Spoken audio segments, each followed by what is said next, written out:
எங்களோட சப்ஸ்கிரைபர்ஸ் உங்ககிட்ட இந்த தேர்தல் முடிவு சமயம் ஒரு சில கேள்விகள் கேட்க சொல்கிறாங்க. ஒவ்வொன்றா கேட்குறேன். இன்னும் அரசியல் போராட்டத்தை நீங்கள் தொடருவீங்களான்னு சொல்லி கேட்டிருக்காங்க. இதுக்கப்புறமும் தொடர்ந்து போராட்டங்களை கலந்து கொள்வீங்களா அப்படிங்கிற ஒரு கேள்வி. உறுதியாக தொடரும். இத்தனை ஆண்டுகளும் இருந்திருக்கோம், இனிமேலும் எப்போதுமே தொடரும். என்ன சூழ்நிலைகள் பொறுத்து அதிகம் களத்துக்கு வராதது அந்த மாதிரி இருக்குமே தவிர தொடர்ந்து களத்தில் இருக்கும்.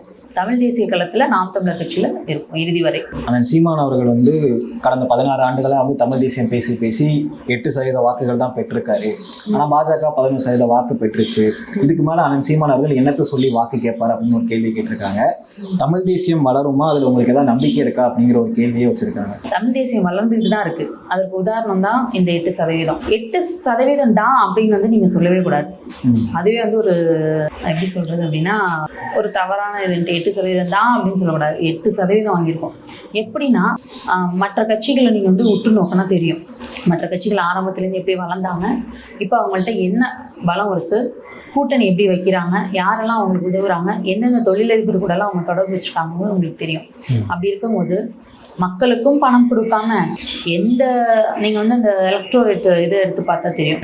எலக்ட்ரோரல் பாண்டு எடுத்து பார்த்தீங்க பத்திரப்பது எந்த தொழிலதிபர்கள்ட்டையோ இல்லை அவங்கள்ட்டலாம் நம்ம பணம் பெறவில்லை அப்படின்னு சொல்லிட்டு இது எதுவுமே இல்லாமல் ஒரு கட்சியை இவ்வளோ தூரம் கொண்டுட்டு போகிறது இது எவ்வளோ பெரிய விஷயம் இல்லையா. அது 13 ஆண்டுகள் ஆகும். இன்னொரு நீங்கள் இதில் குறிப்பாக பார்க்க வேண்டியது என்னென்னா, இதில் எந்த கொள்கையையும் நீர்த்து போகாமல் இது வரைக்கும் நம்ம எடுத்துகிட்டு வந்திருக்கோம். எந்த கொள்கையும் நீர்த்து போகாமல் இத்தனை ஆண்டு காலம் அந்த கொள்கை பிடிப்போடையே இருக்கிறோம். எந்த ஒரு சமரசமும் செய்யாம களத்தில் நிற்கிறோம். அதனால இது எவ்வளவு பெரிய விஷயம் இல்லையா. இது எவ்வளவு ஒரு தனி மனிதனா அவர் இருந்து இவ்வளவு ஆண்டு காலமும் இருந்து கத்திட்டே இருக்காரு அப்படின்னு சொல்லிட்டு நானும் அதை பார்த்தேன். அந்த கமெண்ட்டை அண்ணன் கத்திட்டே இருக்காரு அப்படின்னு சொல்லிட்டு கத்தி பேசினாதான் நம்மளோட ஆதங்கம் இதெல்லாம் சொல்ல முடியும், கோபம் இதெல்லாம் வெளிப்படுத்த முடியும். அப்போ இது வெறும் 8% அப்படின்னு நம்ம சொல்ல முடியாது. இது மிகப்பெரிய ஒரு மைல்கல்ல நம்ம தொற்றுக்கிறோம். மிகப்பெரிய ஜாம்பவான்கள் இப்போ பிஜேபி எல்லாம் சொல்றீங்க 11%. பிஜேபி எத்தனை ஆண்டு காலமா இருக்கு, எத்தனை ஆண்டு காலமா இருக்கு. அவங்களால தென்னிந்தியாவை தொட முடிஞ்சதா? இன்னுமே அவங்களால ஒரு இடம் கூட ஜெயிக்க முடியல. இத்தனைக்கும் அதிகார பலம் இருக்கு, 3வது முறையாகவும் ஜெயிச்சிருக்காங்க. ஆனா தமிழகத்தை தொட முடியல. அப்ப இதுக்கு என்ன காரணம்னு நினைக்கிறீங்க? இப்ப அவங்களோட தோல்விதான் அது காமிக்குது. அப்படி இருக்கிறப்போ ஒரு வெறும் மாநில கட்சியா இருந்து எந்த ஒரு பின்புலமும் இல்லாம மக்களை மட்டுமே நம்பி மக்கள் கூட்டணியோட இருக்கிறவங்க நம்ம இது பண்றது பெரிய விஷயம். அவங்க ஒரு இதுல ஆர்வத்துல கேட்கறாங்கன்னு நினைக்கிறேன். இது நம்ம வென்றிட மாட்டோமா, என்னைக்காவது ஒரு நாள் நம்ம வெல்ல மாட்டோமா அப்படிங்கிற ஒரு இதில் தான் அந்த நபர் கேட்டிருப்பாங்கன்னு நினைக்கிறேன். உறுதியாக தமிழ் தேசியம் வெல்லும், நாம் தமிழர் கட்சி வெல்லும். நீங்கள்லாம் மனசு வச்சிங்கன்னா அது கண்டிப்பாக நடக்கும். அதனால் அது எந்த ஐயப்பாடுமே வேணாம். நீங்கள் ஒரு 50 பேருக்கு சொல்லுங்கள். இந்த கமெண்ட் பண்ணார்ல அவங்க சொல்லுங்கள். நீங்கள் ஒரு 50 பேருக்கு 100 பேருக்கு நீங்கள் சொல்லி வந்தீங்கன்னா உறுதியாக 2026 ஒரு மிகப்பெரிய மாற்றத்தை நம்ம பார்க்கலாம். இப்போ தமிழ் தேசியம் வெல்லுமா அப்படின்னு சொல்லி கேட்டிருக்கீங்க. சீமான் அண்ணன் கட்சி 8% தான் வாங்கிட்டுன்னு சொல்கிறீங்க. நீங்கள் நல்லா ஒத்து பார்த்துட்டீங்கன்னா தமிழ் தேசியம் ஆரம்பத்துலேருந்து பேசினவங்க யாராரு, அவங்களோட இப்போதைக்கு அவங்களோட இது என்ன அப்படின்னு சொல்லி நீங்கள் பார்க்கலாம். இப்போ திமுகவே இந்தி ஒழிப்புங்கிற ஒரு இதை வச்சு தானே உள்ளே வந்தாங்க. அவங்க அப்போ இந்தியை ஒழிச்சிட்டு இருக்காங்களா? தமிழை வைத்து பிழைத்து கொண்டிருக்கிறார்களே தவிர தமிழை வைத்து அவர்கள் ஆட்சி அதிகாரத்தை பிடிச்சிட்டாங்களே தவிர தமிழுக்காக எதுவுமே செய்யல, தமிழ் மக்களுக்காகவும் அவங்க எதுவுமே செய்யல. அது போல அண்ணன் திருமாவளவன் பேசாத தமிழ் தேசியமா அவர் எவ்வளவு தமிழ் தேசியம் பேசியிருக்காரு. அண்ணன் வேல்முருகன் அவர்கள், பாமகல இருக்கிறவங்க, இன்னும் எத்தனையோ சின்ன சின்ன தமிழ் தேசியம் பேசுறவங்கலாம் அவங்களோட நிலைப்பாடெல்லாம் இப்ப என்ன? திராவிட அரசியல் தமிழ் தேசியத்திற்கு திராவிடங்கிற வார்த்தையே ஒரு எதிரி தான். திராவிட கொள்கையை விடுங்க, அடுத்தது அது 2ஆம் பட்சம். திராவிடங்கிற வார்த்தையே இது திராவிட கலாச்சாரம்னு சொல்றதே ஒரு மிகப்பெரிய கொலை. அதுவே தமிழ் தேசியத்துக்கு எதிரானது. அப்படியாப்பட்டவங்கள்ட்ட போய் அவங்க கூட்டணி வச்சிருக்காங்க. அதனால உறுதியா தமிழ் தேசியத்தை பிடிச்சிருக்கிற நாம் தமிழர் கட்சி இன்னும் எத்தனை வருடங்கள் ஆகுது அப்படிங்கிறத பத்தி நம்மளுக்கு கணக்கு இல்லை. அந்த எடுத்திருக்க கொள்கையை கடைசி வரைக்கும் உறுதியோட இருக்கமாங்கிறது தான்.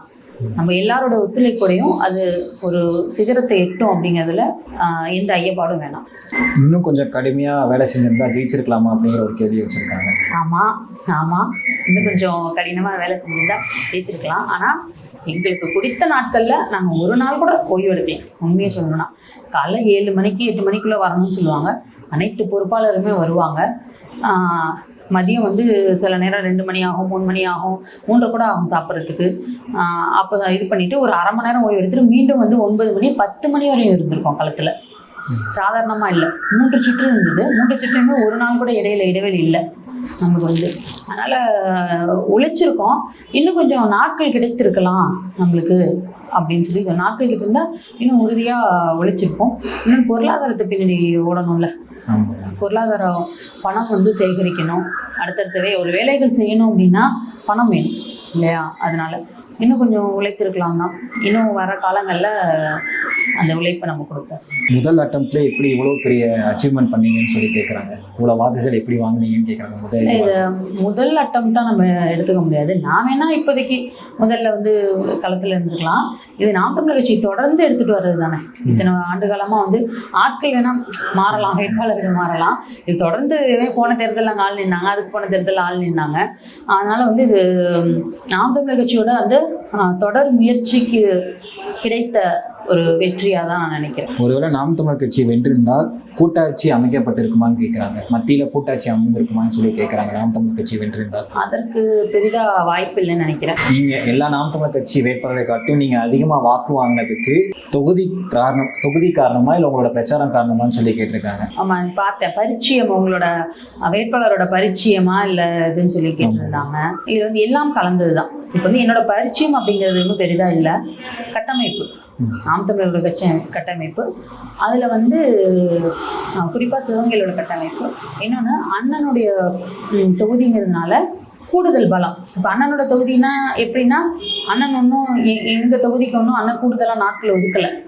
எல்லா தொகுதிக்கும் என்ன செய்தாரோ, இன்னும் இப்போ சொல்லப்போனால் எங்களுக்கு பொதுக்கூட்டம் வந்து வரல. நாங்கள் வந்து அதை எதிர்பார்த்தோம், அதுமாரி அமைச்சு தர முடியுமான்னு. அது அமையலை.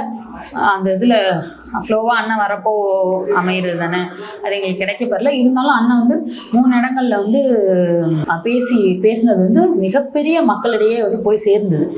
திருப்பத்தூர், சிவகங்கை, காரைக்குடியில் 3 இடத்துலையும் பேசினது வந்து அதிக அளவில் கூட்டம். சிவகங்கையிலலாம் அண்ணனை பார்க்கறதுக்காகவே வந்திருந்தாங்க. அதிக அளவில் அது வந்து நிறைய மக்கள் இடத்துல வந்து போய் சேர்ந்தது. அது ஒரு விஷயம். இன்னொன்று அண்ணனோட சொந்த தொகுதினா அண்ணன் வேறு ஏதாவது செய்துட்டாரா, மற்ற கட்சிக்கு மற்ற தொகுதிக்கு செய்யாத செய்துட்டானா, அதுவும் உறுதியாக இல்லை.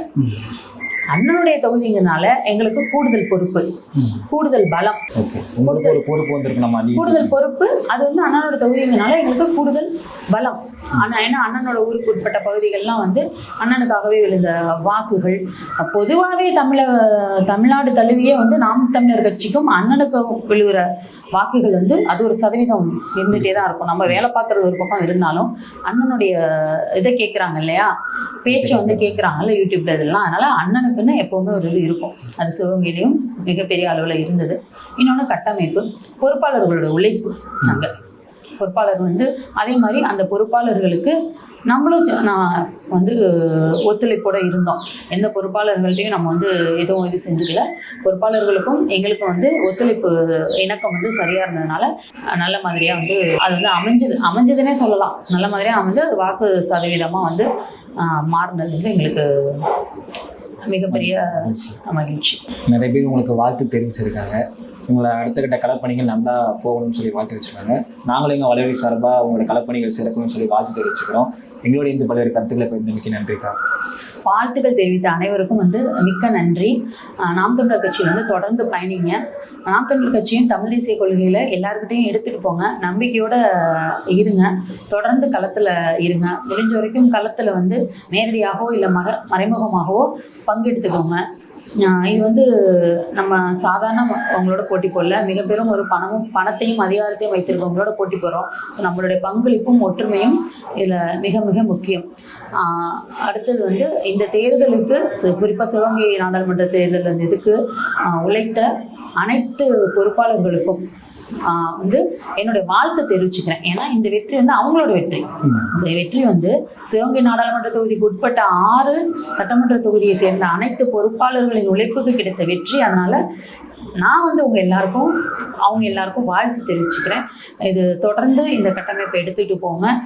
ஒரு நல்ல வெற்றியை நோக்கிய பயணமாக அது வந்து இருக்கும். தொடர்ந்து தமிழ் தேசியத்து களத்தில் இருக்கும்னு சொல்லி நன்றி தெரிவிச்சுக்கிறேன். நன்றி.